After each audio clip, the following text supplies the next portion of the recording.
Welcome to the Deep Dive. We're the place you come to get the real nuggets of insight from your sources. That's right. And today, we're tackling a really provocative piece. It's on truth. The Tyranny of Illusion by Stefan Molyneux. And fair warning, his ideas here. Well, they're designed to challenge some really fundamental things you might believe about relationships, truth, even love. Absolutely. And the author himself, he doesn't pull any punches. He calls this work radioactive and painful. Right. Says it's designed to mess up your life as you know it, but then he also promises it will cure you. Quite the claim. It is. So our mission today is to unpack this material, neutrally, of course, look at how our ideas of truth, maybe morality, get shamed often without us choosing, according to him, and, what that might mean for you. Okay, let's dive right in then. He kicks things off by looking at relationships, and there's one type that gets some pretty harsh focus. He lays out three kinds. Yeah. First, you've got the ideal ones. Joyous, mutual benefit. But he says these are extraordinarily rare, almost extinct even. A bit pessimistic, maybe? Maybe. Then there's the sort of everyday beneficial kind, like your grocer or banker. Right. Voluntary, contractual, you can end them easily, no big drama, no guilt. Exactly. But the core of his argument, the real source of what he sees as our torment, is this third kind of relationship. Okay. And what's fascinating, or maybe disturbing, is that these aren't chosen. They just happen. And they come with obligations that society tells us are moral. Right. You're just born into them. Parents, siblings, family. Your country, your culture, government, religion, school, teachers, all of it. It's pure accident, he says. But then for your whole life, everyone will try to convince you that you are responsible for this accident. It kind of stops you in your tracks, that idea. It really does. And he builds on that, asking about parental obligations specifically. So parents choose to have kids. Right. So they voluntarily take on physical and moral duties. Physical needs food, shelter, usually okay.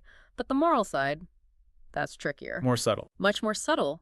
And he thinks corrosive, especially around integrity, which he defines pretty clearly. Which is? Consistency between reality, ideas, and behavior.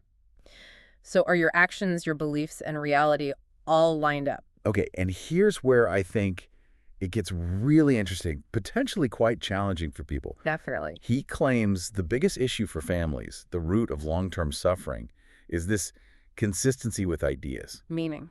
When parents tell a kid something's morally wrong, they act like it's universal truth, objective knowledge. And he calls that the most dangerous lie in the world. Wow. Okay. Why so dangerous? Well, he suggests parents often say things are wrong for reasons that have nothing to do with actual morality. Like what? Like maybe they're just embarrassed or scared of being judged. Or they're just repeating what their parents told them. Or, and this is darker, maybe enjoying a bit of control or even humiliation. It's a tough thought. The kid asks why. Why is stealing wrong? That natural curiosity. And the author says, often parents don't have a real, rational answer. But they pretend they do. So they're stuck. Exactly. Admit you don't know and lose that moral high ground. Or lie, basically, to keep it. It highlights a real pressure point, doesn't it? It does. And he asks, why? Why this dishonesty? What's his take? He links it to what he sees as the fall of religion, leaving a gap, like no objective moral compass for society. Okay. So parents feel they have to lie to them about being good, using maybe passive-aggressive stuff, size, changing the subject. Turning virtue into a fearful fairy tale, as he puts it. Precisely. He gives this practical exercise. It's quite stark. Oh, yeah. Ask your parents something easy, factual. Capitals Madagascar. No problem, right? Okay, easy enough. Then right after, ask them, what is goodness? And he predicts. An instant chill in the room. There will be an enormous amount of tension. His words.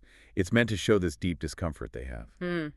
So connecting that bigger picture, parents, like doctors maybe, or priests, they claim authority from knowing more. Right. But if they get evasive or hostile when you ask, what is goodness?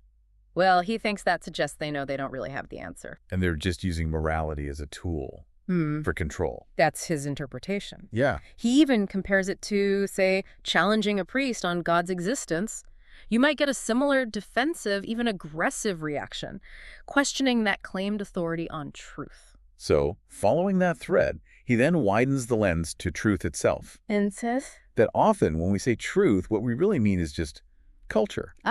Examples. He gives loads. A Muslim father teaching obedience to Allah, Japanese parents teaching filial piety, Yeah. Western parents democracy, North Korean parents devotion to the dictator. Each presented as the truth within its own bubble. Exactly. And his point is that parents are, in his words, merely inflicting what may be politely called cultural mythologies on her child. While at the same time telling the kid lying is wrong. Right, that's the hypocrisy he highlights, demanding kids think for themselves while feeding them prejudicial absurdities as if they were objective facts. It really hammers home his view on inherited beliefs. He tells this personal story about a neighbor's kid drawing Jesus. Hmm. And it kind of shows the social difficulty of challenging this stuff.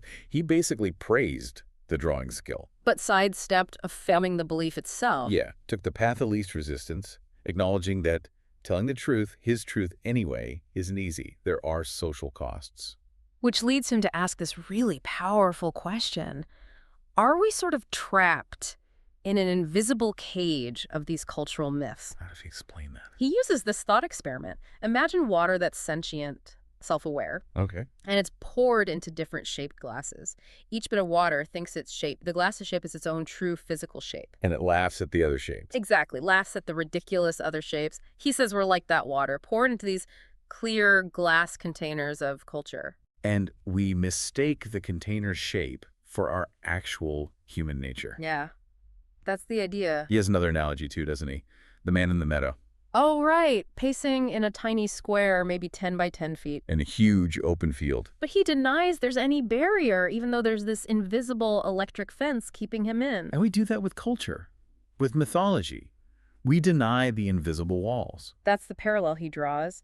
And the really kind of scary part, he argues, Oh my. is that knowing about this prison, this cage, isn't something you have to learn. You just have to accept it. Implying we already know, deep down. Precisely. That's why, he suggests, you might feel afraid when you're really pushed to question these foundational beliefs.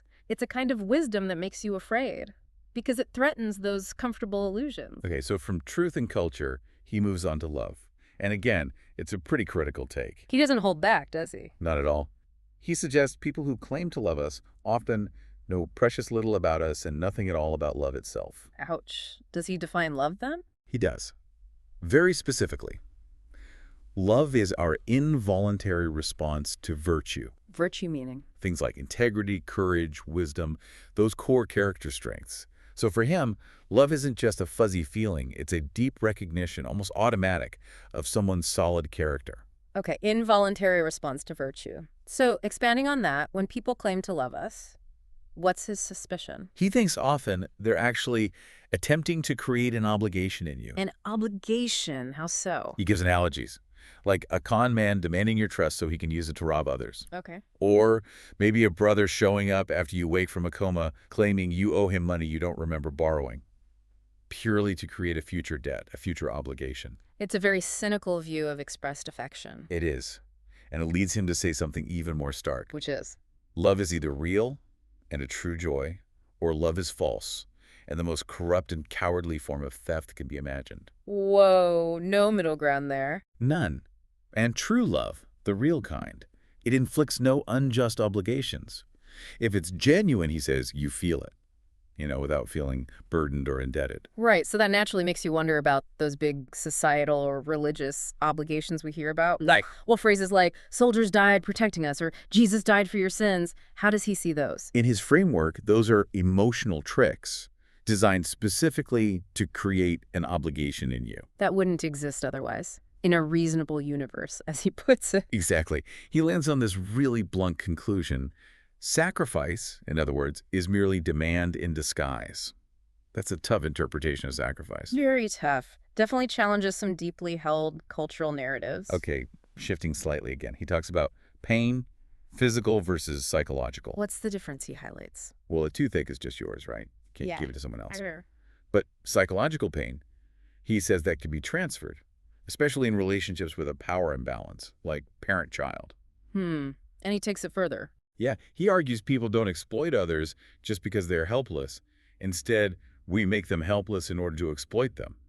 That's a chilling thought about power. It is, and he uses that story about his teacher, Bob, to illustrate. Right, the summer school teacher. What happened there? Bob caught the author dozing in class and just exploded Public humiliation, screaming, "Do you see how it feels?" Trying to transfer his own feeling onto the student, That's how the author interprets it. Bob trying to infect him with this virus of abuse. stemming from Bob's own issues. Yeah, the author suggests Bob secretly felt like a terrible teacher, and seeing a student doze off just confirmed that deep fear for him, so he lashed out, projecting his pain.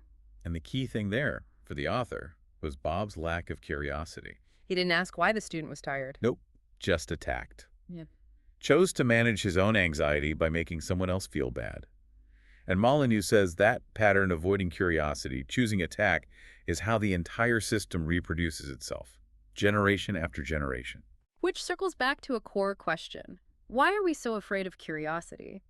Especially about our own motivations or the roots of our beliefs. What's his answer? It's blunt again. The reason that we are not curious is that we already know the answers, and we do not like them. We know the uncomfortable truths deep down. That's what he thinks. And things like fantasy or creating comforting stories, he calls that the scar tissue of abuse. A way to numb the pain. Yeah, numbing the pain of childhood, maybe by inventing myths that our abusers were actually good or virtuous, instead of facing the difficult reality. So after all this diagnosis of illusion and tyranny, does he offer an antidote, a way out? He does. It's surprisingly simple in a way. What is it? Curiosity. He says the antidote to tyranny is curiosity. How does that work in practice? He gives this example. Someone expresses a preference, even a really demanding one, like, "I'd like you to give me your kidney." Okay, extreme example. Right. But the most mature, tyranny-resisting response isn't immediate judgment or refusal. It's, "Tell me more." Focus on understanding their experience first, before reacting. Exactly. Try to understand their inner world, why they feel that way, rather than just seeing it as a demand on you. Seek understanding over reaction. Wow. We have definitely covered some challenging, provocative ground today, Yeah. exploring Molyneux' ideas about truth, love, morality, how they might be tangled up in obligations we never chose and cultural stories we never questioned. His basic idea that many of us might be living in an invisible cage of lies, unaware because we just haven't dared to rattle the bars, is pretty intense. It is. And his main point seems to be that philosophy isn't just for thinking, it's for acting. It should lead to health, which for him means being aligned with truth. And once you see these things, you can't really unsee them. That's what he emphasizes. Once you recognize these patterns, these potential illusions, the knowledge is there. The challenge, the path to freedom he talks about, is leaning into curiosity, even when it's uncomfortable. Especially when it's uncomfortable. Yeah, this deep dive really shows that facing these social fictions, as he calls them, can feel genuinely scary. And maybe that fear comes exactly because, like he says, deep down, you already know the answer. Right, but the journey can't stop at just recognizing the fear or the fiction. He implies you have to keep pushing. Because in a world potentially filled with falsehoods, as he sees it, just knowing the truth isn't enough. It could isolate you. Exactly. You need to stay in the conversation, keep asking the questions, keep engaging with curiosity. Okay, so we'll leave you, our listener, with this final provocative thought stemming from the source. If our very understanding of love and virtue might have been shaped, not by real connection, but by this need to justify obligations we were simply born into, then what does it actually mean to try and build a relationship, or even just live your life based on genuine, unburdened truth? Something to think about.